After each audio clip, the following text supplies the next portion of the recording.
As if they don't have too much on their plates. The Kings of Combat Sports Podcast, John and Wade. They talk about the things they did that day. They'll analyze the work of Triple H. Rewind-A-SmackDown. Rewind-A-SmackDown. Rewind-A-SmackDown. Rewind-A-SmackDown. Rewind-A-SmackDown. Rewind-A-SmackDown. Rewind-A-SmackDown. Rewind-A-SmackDown. The toughest thing in the post-wrestling universe is nailing that double click for the intro, okay? That's the part I just want to get as smooth as possible. I don't have the trigger fingers of Wei Ting, but I try my best. Who does? This man, you know. It's felt. His absence is always felt. Always. Sometimes, John, when you mention something, it feels like you haven't even finished your sentence before a graphic is on the screen. Oh, he's or a so photograph. Quick. He's so quick. No one understands how easy my job is in comparison to his. I just sit here and blab on and make a few impressions, and that's it. I'm out. I apologize to the broader audience that it's me and not him, but Wei is on collision course duty tomorrow, so it's taking a well-earned Friday. That's right. Everyone joining us on YouTube here, you're being graced by the presence of Neal Flanagan as we go through SmackDown from Europe. From Europe, yes. Do you like these earlier shows, Neal? Do these work a bit better for you? In some ways, yes. And especially since SmackDown has reverted to 3 hours, because it gives me the option not to watch it live and therefore, you know, skip through the ad breaks and makes it just a briefer experience. And some of these very lengthy entrances and so on, I can just, you know, hit the plus 10 seconds button. You know, every so often. There's a lot of, you can catch up in a relatively good pace, but it all depends. Watching these shows during the day is sometimes a big struggle for me. I finished this show about a half hour before we went live. It took me over the course of 6 hours to watch this show, but I did get to the end of it. So that was my day of catching a SmackDown from Berlin. So we'll see how the rest of the month goes, because we're going to be getting a bunch of these international TVs over the next month leading into the Rumble in Saudi Arabia. We mentioned it off the top for our patrons, but for those here on YouTube as well, already up on Thursday, I did the annual MMA prediction show with Ariel Helwani that you can catch. That is a free show for everyone. If you are so daring, you can become a Post Wrestling Cafe member, where right now you get the live watch along that we did Thursday night with Brandon from New Jersey, watching the 1990 and 1995 Royal Rumble matches starring Dick Murdoch and Timothy Well of Well Done. Amazing. I don't remember that 95 Rumble at all, and I know I will have seen it. Nobody remembers anything about that Rumble except for the finish with Bulldog and Shawn. I guarantee Amazing. There's nothing to remember. I know that I will have watched that, if not live, then, you know, certainly within days. I can't quite remember how they were broadcasting at that time, but I was fully invested in WWF.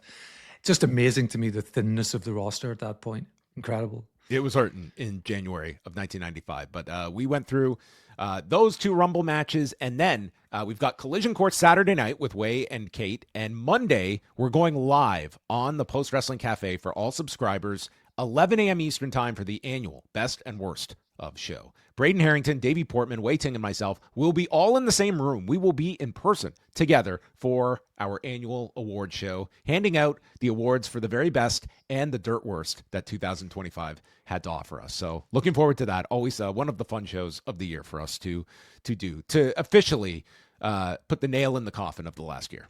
Yeah, the Four Horsemen in person in the same place, and it's always a highlight of the calendar. Always a highlight of the early part of the year to get that show.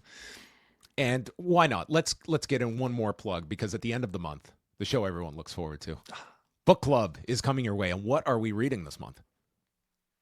What are we reading this month? Well, I'm putting you on the spot here. Do you remember? I do know. There's a certain wrestler who's sort of in the ether at the moment. His name, his song has been referenced a few times, and that is Chris Jericho. So we're going right back to the start. He's been pretty prolific with his books, but we're going back to the start with, I believe it's called A Lion's Tale, a Life in Spandex or something like that. And it's his first book, a very well received book, and you and I will be dissecting every word of it, you know. Yeah. I don't know if when this book came out in 2007, when he was 17 years into his career, that we would say 19 years later, this guy will still be wrestling. And the subject of much discussion as we are here in real time in 2026. Absolutely, yeah. Incredible. You know that people chanting people chanting on Raw Y2J this very week. You know. Well, I'm sure they will be continuing, but he did not show up in Berlin, Germany. That was the site of tonight's episode of SmackDown, and quite the newsworthy edition of the show. The last number we got from WrestleTix was 10,674 tickets distributed, with Joe Tessitore, Wade Barrett on commentary, and the scariest words I have heard on a wrestling broadcast in some time. Joe Tessitore warning that the last hour of SmackDown will be commercial free. I thought I was hallucinating. I was like, I can't be possibly hearing this, that they are going to do a commercial-free third hour of SmackDown. This feels like torture. I had a slight chuckle to myself of just Schadenfreude, isn't that what they call it? That feeling of like John is going to see this, or if he hasn't already, and head will be in hands. I almost wish they just didn't advertise this, and instead they said it right off the bat. It's like... this was very sneaky. That's all I'm going to say. Yeah. I felt I might have a lawsuit on my hands after this. Yeah, so class action, you and me, John. That's it. Anyone who watched this, you have been duped. So Randy Orton starts off the show, comes out, and is immediately interrupted by Trick Williams, who came out, cut a great promo. I'm 6'5", 250 pounds, 8 abs, 3 chains, 3 cars, 2 feet. I don't know if that's quite the flex, but 2 feet to put his lemon pepper steppers in. And Randy, you do the math. It's not 2006 anymore. It's 2026. Great promo here from it was from excellent. Trick. He came out, felt like a star next to Orton, and Randy comes back and states the only number that matters is 14 because that's the number of titles I've won. You are a star. You're oozing confidence, but I question your brains by interrupting me. And Trick does put over Randy, says, you are one of the greats, and I'm seizing this opportunity. I respect you, but it's not the year of the Viper anymore. And the microphone gets knocked out of his hands, and Randy attacks Trick, hits him with a draping DDT, and as he calls for the RKO, in comes The Miz for revenge from last week, and tries to hit the skull-crushing finale, but he too is met with another RKO, and that takes out The Miz as well. And that was our involvement of Randy and Trick Williams. Yeah, and it was, if I'm right, the sole time that we saw the decibel meter. I know when they go to Europe, they get these enormous reactions. So, you know, we saw the live and loud thing being back, albeit with a different graphic, reaching 105 decibels as Randy makes his way down the ramp. We didn't see it again, and I think that's kind of telling. You know, it's until more or less the main event. I thought this crowd was rather up and down. I don't know whether it wasn't one of those crazy European crowds where it was just they just take over the show, and it's like it was. You know, they had their hot moments, but I wouldn't say this was like some wild crowd that kind of defined the show or anything like that. This was not a Bash in Berlin crowd, even if in the same city. And I don't really blame them because on TV you've got all these gaps. And again, as we are SmackDown, the lengthy entrances, the commercial breaks, the returns, and the guys at the desk are talking about, hey, go to Vegas and you can go to see Hulkamania Lives Forever at the WWE World. And then obviously someone's been standing in the ring for 5 minutes. So, yeah. There's probably a lot of waiting in the ring on these particular shows, or this one specifically, and throughout the night. But we then we transition from The Miz and Randy Orton to we go to the back first. Ray Phoenix arrives. He comes out for his match as Randy watches and it pats Ray Phoenix on the back. Yeah, tells him best friends. Go get him, you know, kick his ass. Right. So Trick Williams taking on Ray Phoenix. And this was Ray's role here was to make Trick look like $1 million or as best he can. There were chants for Phoenix throughout. Pop-up European by Trick. And then it's Phoenix with the springboard Frankensteiner off the top. And He comes off the buckle, then a moonsault lands on Trick's feet. Trick manages the trick kick and a big Uranagi for a 2 count. There's an inverted tornado DDT by Phoenix that looked great. The adios amigo kick. And then he goes for a roll up. It's reversed by Trick, who yanks the tights for the pinfall in 11 minutes and 9 seconds. How did you think? Most importantly, how did Trick look in this match to you? Because he got, a big spotlight here with Randy, and then putting him in a match that was, they did let this one go 11 minutes. They did. I think he looked okay. He looked a little janky in certain moments, but as you've already said, Ray Phoenix's job here was to make Trick look great, to bump around for him, and to take the pin, of course, which I think we all knew was going to happen from the bell. I think Trick still has a distance to go. He's definitely got the promo. He's definitely got the look. He's definitely got the charisma that manages to get through the screen, which is one of those intangibles. Mm-hmm. His wrestling has room to improve, but this was okay. Like, it didn't break down at any point. There were moments of clumsiness, but I don't think anything that you would say was awful or. Of what is going to be, I think, valued the most, it's more so the segment he had with Randy, where I thought he came off excellent there, and like his verbal skills are going to carry him significantly. And, he has improved a lot in NXT, especially over this last year. But there is still that standard on the main roster, but not as, life or death as it's going to be as compared to, like, if we were talking about AEW, where it's like, that's a very, very high standard. But sure. He's coming up, and there certainly, you can see, like, they have plans for him, and he's not just being positioned as someone on the roster.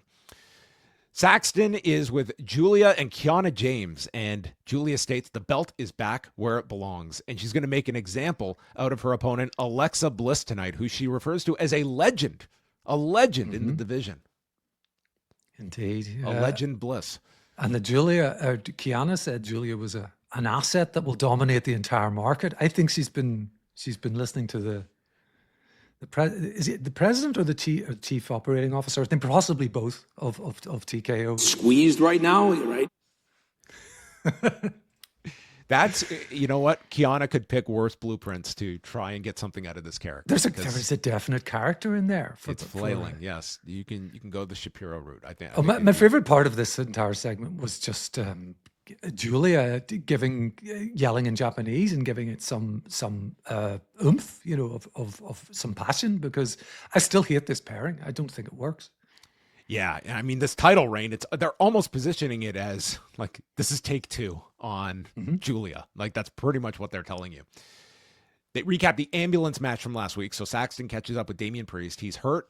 He lost some battles along the way, but he won the war with Aleister Black after 6 months. So he's calling his shot too for the world title. And that could lead me to Cody Rhodes. And with that, Drew McIntyre pops in and Priest acknowledges you too could be champion.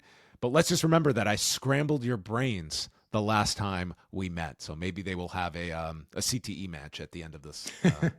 Drew then sticks around telling Saxton that Cody's emotions are high. And this is all a result of lighting that 8x10 on fire last week. And I couldn't believe this. So taking some of the criticism of how this photo had no emotional resonance, he pulls out the Rolex watch. Yeah. He just pocketed this from the bus. And it's so valuable that Cody has not noticed in a week that this watch was gone. Yeah. So, where's my precious watch? Yeah. So he's got the watch and said, this is the watch that Dusty had to pawn.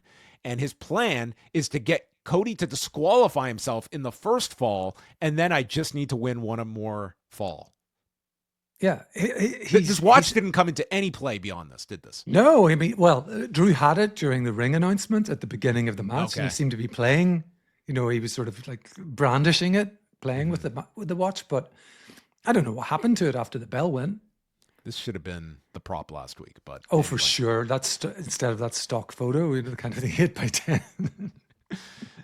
Alexa's on the phone with an apparently sick, under the weather Charlotte Flair, who has stayed home, and Bliss explains that I didn't even learn about this title match I've got until today, and tells Charlotte to rest.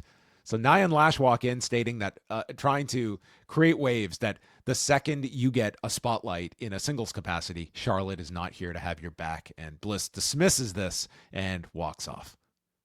Yeah. So Charlotte is under the weather. Fluids, rest, you know. So we get our big title match here. I don't have much more to say about this. We go to Julia defending the United States Championship against Alexa Bliss, the legend.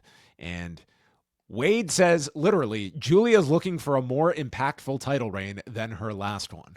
So the bar has been set exceptionally low for her to clear it. Not a whole lot. Making any kind of impact with this title, I think, would be an impact would be significant. So Alexa nearly catches her for Sister Abigail, but wouldn't you know, Kiana James hops onto the apron and Alexa freezes. She's just got to drop everything for Kiana James. Hits Julia with a DDT before going over to knock Kiana down. And then Lash Legend shows up, shoving Bliss off the top. Ref misses all of this, and she is hit with a Northern Lights bomb. And Julia knocks off the Legend in 7 minutes and 40 seconds to retain the title. And if Charlotte had been there, she could have aided in the numbers disadvantage. So I guess maybe we're creating some cracks here. Could be, and we'll see next week. I'm sure they'll try to play into this absence of Charlotte, but as a match, you didn't wish not much to see here. You know, it's kind of the crowd got into it at the very end when with the the beat down afterwards, the Annihilator and Nia throwing. Yeah, we should mention the post-match, Nia and Lash just took out Alexa Bliss with an Annihilator and just left her laying. So probably, doing something with Nia and Lash with Charlotte and Alexa Bliss, and still trying to repopulate this women's tag division now with the new champions. And, you can create some challengers out of this as all the women are aiming for these tag belts now. Yeah. Jordan Grace signs with Nick Aldis, and this one made the broadcast. So not during the commercial. To step up.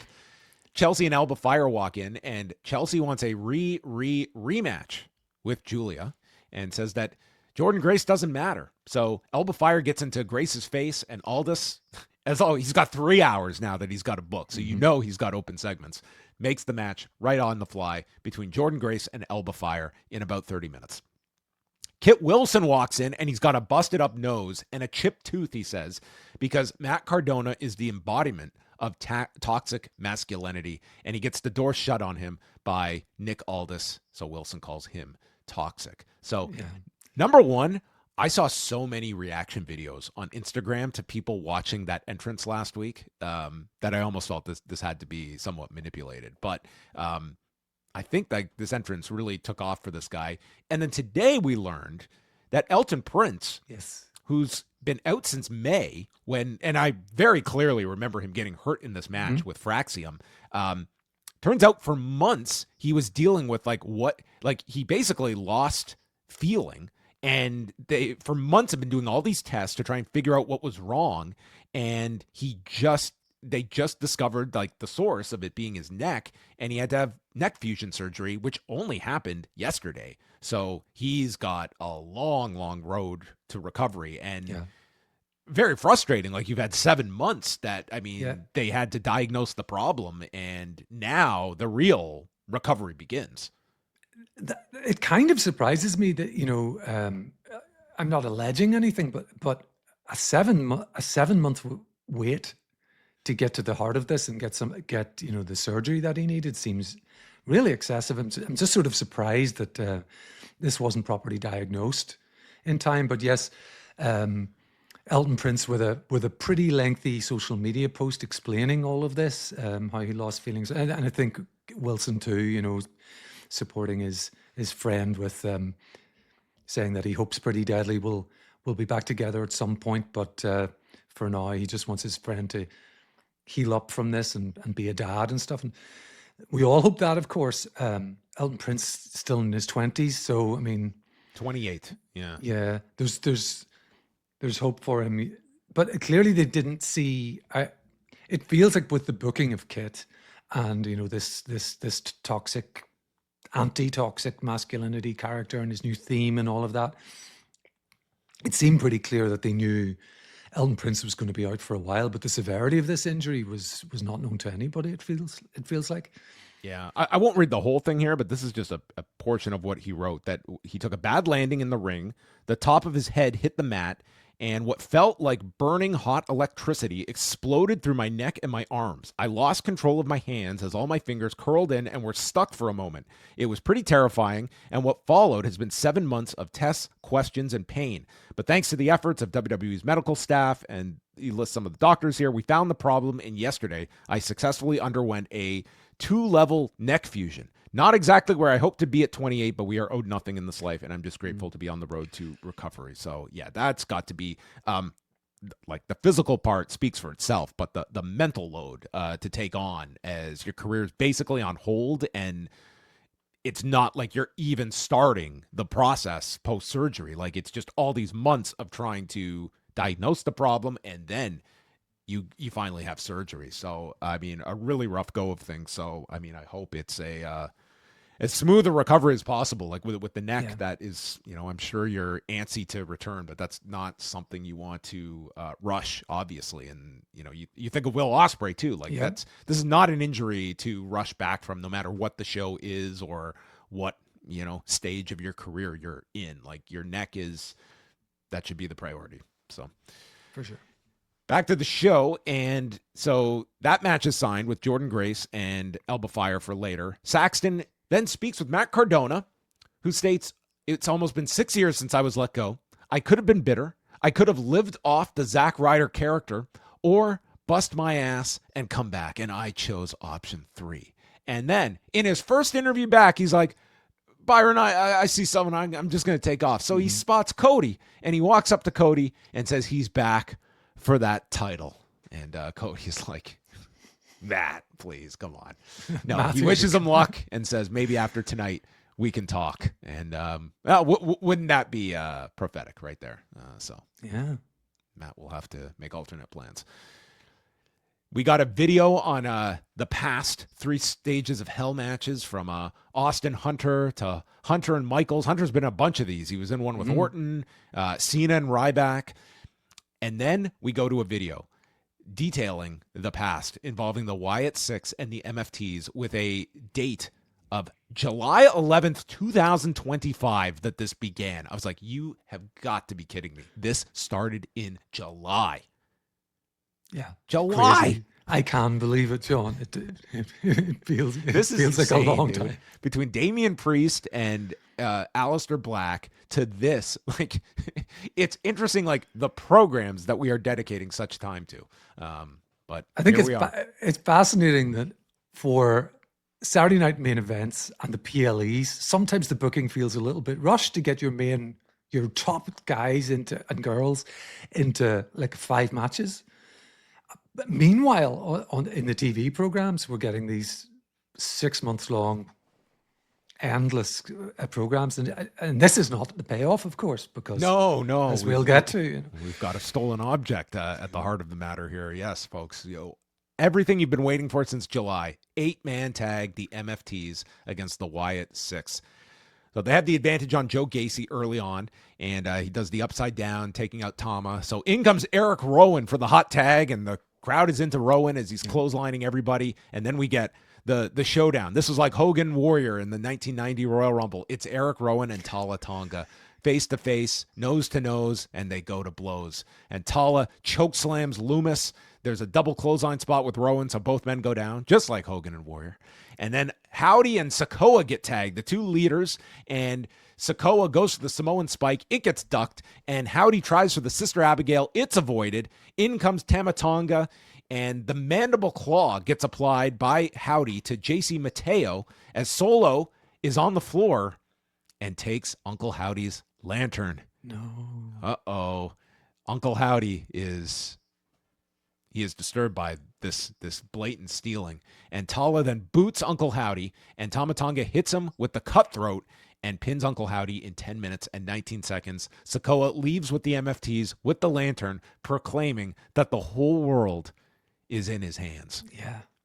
There's a great story about Wei Ting stealing a lantern at a WrestleMania press box, but this maybe takes a cake for the Oh, stealing yes. of a lantern. Yes. So I was searching my memory back for old podcasts. These were decorative lanterns that they Yes. had put in the media box that were actually to be used for lights, and Way thought it was a Bray Wyatt prop that was to be taken, and thus he took this makeshift lantern home with him. Quite right too, Way, if you're listening. I would have done the same thing. Is it a spiritual beacon for Way in the way that this is for the Wyatt Six, I wonder? As we were told from commentary, it's a spiritual beacon, and obviously they want this thing back. How do you fight over a lantern? I don't even know how. I hope we get a deep narrative breakdown of this lantern and what it represents next week. You did steal my lines about the 90s, the Rumble spots here. Totally like lifted the. They were on the watch. The two big guys, yeah. Maybe they were watching last night. The match itself was pretty good. It was okay, you know. The storyline feels endless and not that engaging. And Rowan really hustles when he's in there. I mean, he does, yeah. He gives it. He's really good for the hot tag and coming in. It's like it's not a case of like. I think these are overall just characters that I'm really find very cold, but like they're all like to varying levels of like capabilities here. I mean, you know, maybe Dexter Loomis, your mileage may vary, but you know, you have guys like Gacy, Tamatonga, even JC Mateo. Like you have fine talent in this. Sure. I just find this is this never-ending program, and I continue to look at the Wyatt Six as a really difficult act for WWE to figure out and present in such a way that goes beyond just the entrance that the crowd seems to be into, but it's when you have to, you know, engage in a real program and do the matches, and then we're, you know, stealing lanterns and stuff that I don't know how much how riveting it is for the audience beyond the I feel like if you're in the seat, if you're in a seat in the stadium and the lights go, you know, you get the boo noise and the lights go out and all of that. I think that's a really cool entrance. I'm now at the point where I'm hitting the plus 10-second button if I'm watching this on a delay, because I just know there's like at least 1 minute or so of that might be a future award. Who's your plus 10-second performer? Who's the person that just necessitates a speed up? There's several of them, you know, but this entrance is one of them. And yeah, I agree. It's just not grabbing me creatively. I think they did a good job with building the Wyatt Six into an entity in the beginning, and some of those sort of found footage style. It's like they all had some trauma that these characters were masks for. And I was like, okay, we've got something here. Because I think that the unlock for these characters is that these are real people, and that they are not literal like monsters. They are just like, this is their outward demeanor to the world at large because they've been affected by something. It's a tough ask in the best of circumstances. Yeah. But you at least had an open mind at the beginning of this. The execution of it's been a lot tougher for me, at least. And I don't think I'm alone in that. You're not. But we'll have another 6 months. I think we'll get to the 1 year mark of this feud. I feel pretty confident. Once I saw July, it's like that's not that far away. We're halfway there. Miz comes out of Nick Aldis's office, and Carmelo Hayes gives him the heads up. I'm doing an open challenge, and Miz just says, well, I just got RKO'd. My neck. I can't do it tonight. So Hayes proposed, well, then I'll do another one next week. And we do in the background get a chant of tiny balls. Oh, I missed that. Oh, yeah. It was faint, but okay. It was there. So then Hayes runs into Ilya Dragunov, and Hayes says how he would be honored if Ilya accepted the open challenge tonight. This was great. We had back-to-back people that had no interest in this U.S. title tonight. Ilya says, when the time is right, we will run it back. But now I must speak with Nick Aldis about something else. What was that something else? He was going for a bigger belt, and that is his aspiration now. I don't know how well this painted the U.S. title as like the optimal prize for these performers. Miz is too bothered to face Hayes, and Ilya just flat out, as it's revealed later, is like he's above this title now. He's interested in the world title. Yeah, you may as well just say you can keep that pissant title. I don't want. I'm moving on. I up. dropped it to move up. Okay, so another Obafemi video.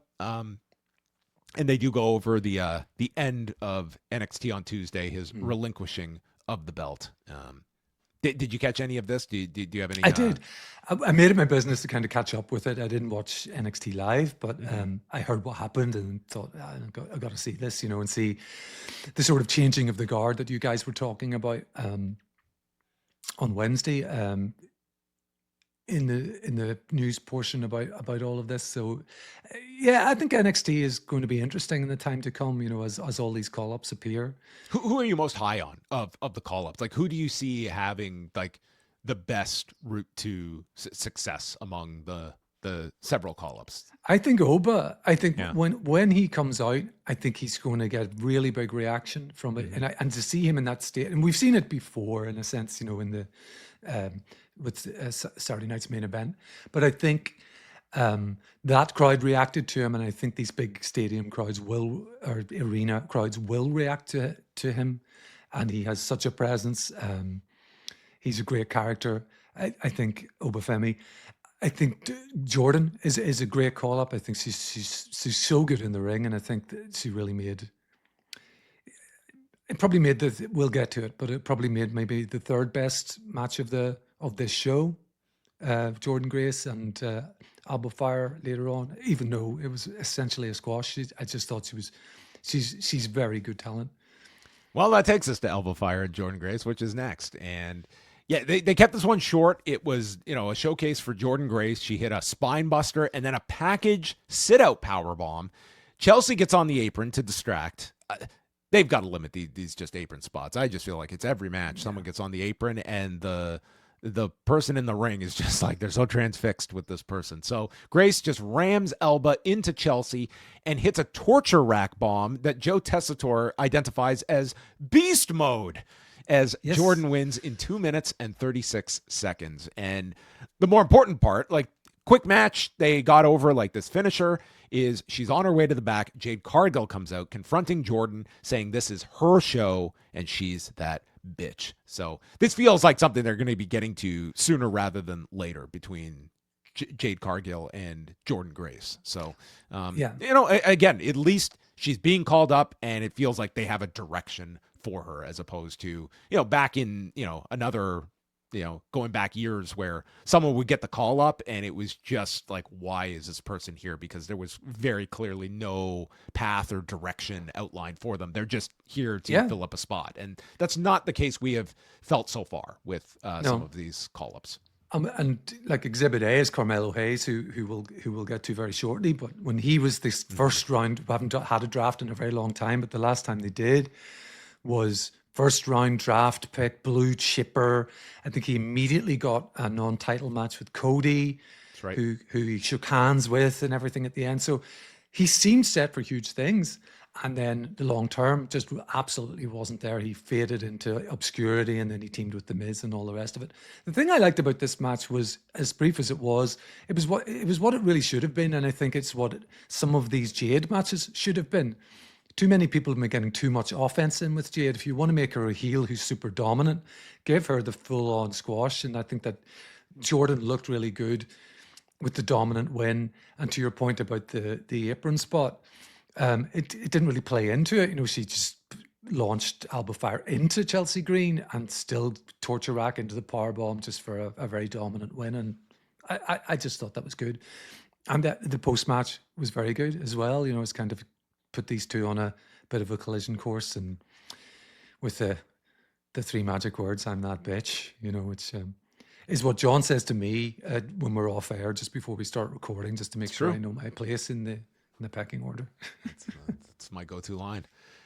Saxton meets with Sami Zayn, who is asked to predict the main event. You have never seen a man so stressed about making a pick for a match. He says part of him wants to beat Drew for the title because I've never beaten him, but I'm rooting for Cody. He's one of the best champions we've ever had. So my money is on, and he has this long pause, Cody. And then I'm going to be waiting for the winner. And that was the whole role that Sami Zayn played on this show. He was Adam Cole here, giving his prediction. He was, but he gave it his all, like you said. Like he was a tortured soul. Oh, he was like really like stressing me out here. Of like, dude, it's just a pick. Yeah, maybe he has money on this. Maybe that's going to be his. Maybe he's got his insider information. That's a new story to explore this year. Fraxium, if you remember them, this was so funny. They're in the back. They're getting ready to both try and answer the open challenge. And of course, it's like Nathan Frazier with the masked Axiom. And the supposed Axiom just drills Nathan Frazier, and it's Johnny Gargano under the mask. And he attacks Frazier. The real Axiom comes in, running them off. I mean, this was so goofy. Last week we noted like the absence of Tommaso Ciampa. It's since been noted that it looks like his deal's coming due and it might not be back here. So it just feels like Ciampa, they're not even writing him off. It's just like last week. It's like you don't have a partner anymore. And that's the end of Jackass after all that. Feels like it, yeah. I know the reporting out there is kind of conflicting about what might be happening with him. Maybe he just wants to hang his boots up after all this. I mean, I don't know. No one does, but yeah, interesting that he's just disappeared. And yeah, this segment was so ridiculous. He's like, could you imagine? Like, this is your tag partner, and it's just like the mask is just it could be anyone under this mask. Hey, kid, I have no way to identify you beyond anything but your face. So the U.S. Open Challenge, the question is, who would be left? I mean, we've taken out Nathan Frazier. Miz isn't interested. Ilya's not interested. So Carmelo's just waiting, and out comes Shinsuke Nakamura. Yeah. What New Japan couldn't get is what Carmelo Hayes drew on this particular night. So this included Carmelo doing the 10 punches in the corner and doing the 6-7 gesture, which is something Neal does off camera sometimes when you're not paying attention. Nakamura kicks him in the chest and takes over, hit this very awkward dragon screw with Hayes laying on the top, and then worked over Carmelo's knee for most of this match. So Hayes is like basically working with one leg and gets put in the tree of woe. Hayes sits up, so Nakamura lands a sliding knee and goes right into the buckle, missing Carmelo. And it's Carmelo with a high cross to the floor, misses a frog splash, and Nakamura goes to the knee bar. He tries for a landslide, and it's countered into a stunner. So then Nakamura tries it again, and this time he just hits a knee off the buckle, and then the Kinshasa is met with the first 48 and nothing but net as Carmelo retains in 18 minutes and 29 seconds, and Nakamura puts Hayes over. He raises his arm and shows his respect afterwards. A lot of time that this match got. No way is this getting this amount of time in the 2-hour era. Oh, no, not a chance, no. My first thought when I heard Nakamura's music was, they're kind of serious about getting Melo over here with this title, because it's a reason he's still a reasonably big name in the company. The live crowds always seem to like Nakamura. He's still solid. The music got a big reaction. It really did, yeah. And I feel also this was a very good match. I enjoyed it quite a lot. We got some old school stuff here. The half Boston Crab on the injured. He should have put the Boston Crab on as his little shout to. Yes, the most over submission in pro wrestling this week. Absolutely, yeah. But the crowd certainly got into this after a period of being a little quiet. I think they weren't particularly into the Jordan Grace and Alba Fire match. She got the dominant win, as I mentioned, but it was to crickets, unfortunately. They were into this and with a very loud sort of 1, 2, 3 for the final 3 count. Yeah, I mean this title, they like the open challenge gimmick. It works really well, in particular when you have a wrestler that can pull it off. I don't think Carmelo is like.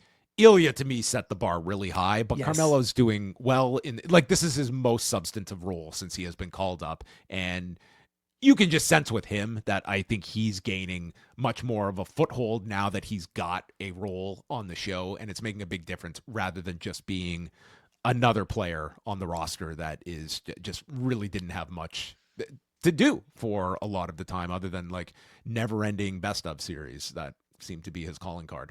Yeah, and he is very good. I still think. He may not be at the absolute top level, but I mean his selling throughout this I thought was excellent. For example, that story of the bad left leg was told well. Saxton speaks with Cody before the 3 stages of hell, and comes into his locker room and apologizes to Cody for interrupting your solitude. Yes. And Cody clarifies there is no solitude as champion and praises Saxton for the great work that he does. What are we doing here? He sees that Drew has his father's watch, and he says that those that invoke my father, it's cheap and it's lazy to bring him up. My father doesn't make the comeback. I do. I didn't know what this meant, but This was kind of weird to me. Cody's been this is the lost second his- week in a row where he's going into I'm speaking inside, but it's a pro wrestling promo type of Cody Rhodes promo, which Yeah. was not my favorite Cody, where it's like you're supposed to be the code man is speaking and such for you, the smart fan, to unwrap what he really means. But I felt, this didn't fit the story very well. I mean, Cody lost his mind last week about this photograph thing. You would think the watch is something that has ultra significance, because this is, as we mentioned last week, this is a one-of-one item for him. This being destroyed is irreplaceable as opposed to our stock photo. And this whole watch, it played no factor in this at all, other than Cody did not snap. He didn't care about this. He lost his mind over the photo. So what? He has meditated over this past week. He's a stronger individual. And what happened to the watch? Did Drew just keep it? It seemed to disappear after the bell. What happened? I was trying to keep track of it, and I'm sure people will come into the comments at some point, maybe post us being live to if they spotted it somewhere. But to my mind, Drew was sort of playing with it as the title match was announced, but then I didn't spy it at all. This just should have been the other way around. Last week should have been the watch that he loses his mind over, and then this week it's the cheap heat of literally of burning the photo and Cody being not affected because you're not going to get to me like you did last week. Anyway, no one's going to remember this lead up to the match. Aldis makes an announcement that next week they will be in London, and they are going to have 4 qualifying matches to set up a fatal 4-way in Montreal for Saturday night's main event. The winner of the fatal 4-way gets the title shot against either Cody or Drew at the Royal Rumble. So our matches will be Orton against The Miz, Matt Cardona against Trick, Damian Priest against Solo Sikoa, and Sami Zayn against Ilya Dragunov, which could be spectacular next week with Sami and Ilya. And I theorized with Montreal being Saturday night's main event, Saudi Arabia being the Rumble. You have to think Sami Zayn is the one coming out of this, I would think. That was my sense of this immediately, knowing where Saturday night's main event is and the Rumble. He is a darling to both crowds there. Orton, Miz, some of these are just sort of Miz, come on. Cardona, Trick, I think, they're going to continue to push Trick Williams. So I think that some of them seem fairly predictable, but I think the end result of this has got to be Sami. And I think, honestly, with the outcome of this match, it's at least a more believable match that, you can probably, look at Zayn as a much more competent challenger than if it was Cody and Zayn and felt more like just your typical Rumble defense. But I would be very surprised if this was not Zayn, the way they've set this up, and it just makes all the sense in the world. That's a great title match for an event like the Rumble, and Sami going for the belt in Saudi Arabia and winning the shot in Montreal. I think it kind of just writes itself. But they would be leaving a lot of heat on the floor, on the table in Montreal to beat him. Of course they would. There's always that. So then we get a video on 3 Stages of Hell, which started in August in Montreal. We're ready for our return to Montreal. So Cody Rhodes, Drew McIntyre, 3 Stages of Hell. And we start off with the straight wrestling contest. And what a straight wrestling contest we got here. Drew tries to convince him to use a chair, but Cody won't bite. So there's a Cody cutter for a 2 count, and then Drew rips off the turnbuckle pad, Referee Jason Ayers goes to tend to the buckle, and thus Drew hits a low blow and Claymore and pins him in like 3 minutes and change. So just race through the first fall. Drew's up 1-0, and we transfer to Falls Count Anywhere, which sees the introduction of a table and Cody powerbomb through it. Crowd loved this. They fight into the crowd. Cody has time for a selfie as he bites Drew on the head.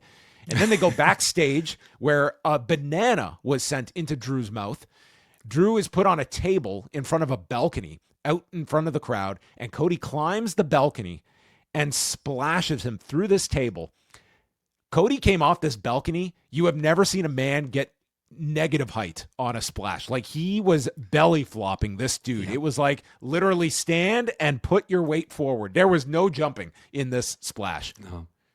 But Lean put him through it, forward, big pop that this got. And I think this crowd more so surprised that Cody was going to be going off a balcony on this show. Sure.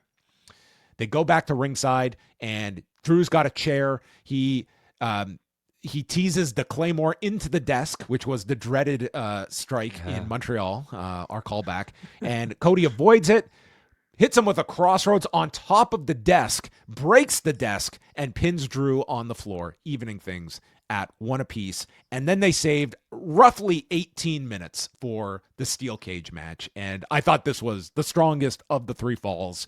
They were, at this point, they were like maybe 13, 14 minutes dedicated to the first 2 falls. And, they're working at a good pace. Cage matches can be tough because you're so confined, but I thought they worked like a hell of a, like 18 minutes or so here for the cage match. And it was just tons of near falls and doing all your big kickouts that this crowd was here for. There's a future shock. Cody starts bleeding from his head. He's like cut on the head. So that kind of added to it from a visual element. There's a crossroads out of nowhere that Drew kicks out of. He hits 1 crossroads, rolls through, hits a second one, and then goes for a third and gets gouged in the eyes by Drew, who runs him into the exposed buckle, hits a Claymore. Super Cody kicks out. They fight up the cage. Cody hits a Super Cody cutter off of the side of the cage that Tessitore calls the greatest Cody cutter of all time. Then both get crotched on the top. The door is opened as Drew crawls toward the door when a hooded figure appears. And it is the returning Jacob Fatu, who attacks Drew McIntyre, who he believes was his attacker. And Cody intervenes, so Fatu decks Cody as well. And while he's attacking Cody, Drew sneaks out of the cage and wins the title in 31 minutes and 9 seconds. I think that your opinion of this will be, if you are one that believes the steel cage is supposed to be like the clean blow-off finish and we get a run-in, you may not have liked this. Mm-hmm. I kind of thought it was clever the way that they did this. I thought that it sets up, first of all, I like the idea of putting the belt on Drew. I think it caught people off guard, and that's not always the worst thing. And I think it adds some intrigue of whether this is going to be a long reign or whether this is going to be something short to get back to like whatever you think Cody's destination for Mania is going to be, if it's going to be a title match or not. And I think if we are in fact going with Sami Zayn, I think him going against Drew becomes a lot more of people that will have a belief that Sami Zayn could win the title at the Rumble, which is a good kind of dynamic to have. But agreed. Yeah. I mean, an unexpected result. I certainly didn't see this coming. But by the end of it and having digested it, I completely agree. I think it's a good shake-up of things. Pre-Rumble and WrestleMania season, to shift the belt off Cody, it makes Cody somewhat more interesting, I think, at this point. Drew with the title, I think, is a great character. Whether or not it's a long-term thing or a transition to a big moment for Sami at the Royal Rumble remains to be seen. Personally, I'd like to see it because I'm just a fan of Sami Zayn as a person and as a wrestler. I feel like, that world title is something that he deserves. And as we've talked about before, John, although, these titles are a prop, they're very important when people win them. And I know that, when Kevin won his, I've got the WWE authorized Kevin Owens documentary somewhere, and it's post him winning the Universal title when he did. And the wrestlers in the company, when they win the big one, as you know, it's very important to them because it feels like a stamp of approval from the top, I think, and you know, a validation. Yeah. I mean, I might stand corrected a month from now if this is like, you know, the WrestleMania picture is a mess and how you look back on this. But coming out of this, what I like about the title picture on SmackDown is that last week and tonight, they introduced all these faces that are faces, figuratively, not baby faces, but everyone is aiming for this title. And you've got these 8 people next week that are competing for it. You've got Cody and Drew in the mix. So it's like you've got all these potential pairings, and you're going into the Rumble as well, which you want to have as many viable contenders as possible. And, you know, Drew is a solid heel that I think it's fine to have, like, you know, he is the top heel on SmackDown, and to have the others chasing him, I think that can work fine. I think if you're going to do something like this time of the year, you can definitely get away with something like that and have Cody in like kind of in the challenger role going into your biggest period of the year as well. Yeah. So. Drew's a very entertaining character, I think as a heel, and with him with the title, I think that just elevates all of that. And I thought it was kind of interesting, even from the intro at the beginning of the show where we see people arrive. Drew got a really big cheer. You know, he was getting a lot of, like, when Cody was first shown backstage, like he was getting noticeable boos. Like this, was, you know, it's a European country, and you can like it's followed Drew. Like he's gotten like good reactions in Europe, and that, you know, it wasn't overwhelming, but they were definitely evident on the show. Yeah, and I'm not so sure that that's all just because he's from the same continent as these people. I think that they're acknowledging that he's an entertaining character in all. I remember last week's promo, or a few weeks ago, he's like, "I'm not fighting you in the U.S. I'm going to Europe to face you." So the man's endeared himself as well. So, yeah, I mean, it was a strong.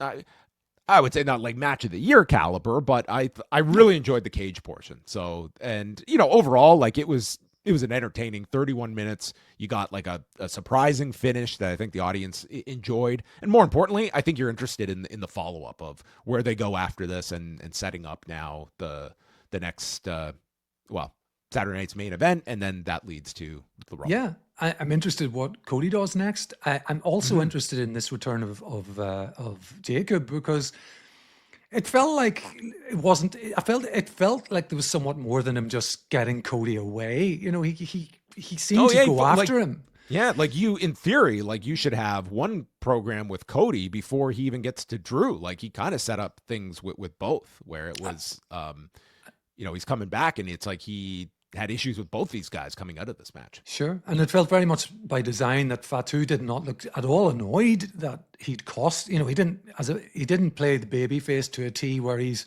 upset at himself for costing Cody the title. He just looked kind of impassive, and I'm sure that's what he was told to do, is kind of just don't sell, you know, this. So that puts him in this, you know, is he a baby face? Is he a heel? What's going on with Jacob? Which is interesting enough. So how were your feelings about 3 hours, including a commercial-free edition of, or a commercial-free third hour of SmackDown? There was certainly, you know, I think this was like a noteworthy edition of SmackDown overall. Very newsworthy edition of SmackDown. So yes, for once, you know, if you're following the product at large, you've got to at least go back and watch the main event, I think, which is well worth it too. I think it was a very good main event. And the fact that it was commercial free, if you're only going to watch that, you know, there's just 40 minutes of a well-worked match that's going to lead to something more. I also enjoyed the US title match, and I enjoyed, as brief as it was, the Jordan Grace sort of main roster debut. I just thought it was a very neat little kind of introduction to someone who's very strong and setting up something with her with Jade. There was a lot of filler, a lot of long. And we're going to get used to this, John, a lot of the long entrances and, you know, all the rest of it.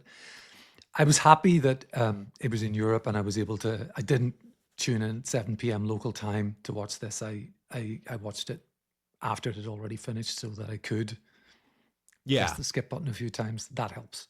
Yeah, I don't have any disagreements with that. I would say, I don't think Trick and Ray Phoenix necessarily needs to be seen, but I would recommend Trick's promo segment with Randy Orton. Like, that's where I thought he really shined and felt like an equal to Randy. And, just coming out of this show, like Trick and Jordan Grace felt like real players on this show, and as opposed to just, random people being added to the roster. Like, they went out of their way to make them feel important on this episode. And I think that's imperative when you're introducing these new characters, and so many of them all at once as well. So that was a win on the show as well. Well, there you go, everybody. Man, we are going to be wrapping up before. Can you imagine the USA Network that being your lone way of taking in this show, and they're only starting the main event right now? I don't want to imagine that, John. It's kind of wild that Netflix, you just get this like so many hours in advance, but that's the breaks, folks. So we are going to say goodbye to everyone on the YouTube stream, but we will be back. As always, we are here Monday, Wednesday, and Friday for Raw, Dynamite, and SmackDown reviews. Consider becoming a member over at postwrestlingcafe.com, where we are bringing you all the best that we can offer, from our live watch-alongs of the Royal Rumble matches from 1990 and 95, the best and worst of show this Monday, 11 a.m. Eastern time for all subscribers, and so much more coming your way. And you get the dulcet tones of Neal Flanagan on the weekend news updates, book club as well, if you're a Double or Espresso member, and even more of his insight, such as he provided us for the news segment that preceded our show review as well. So goodbye to YouTube.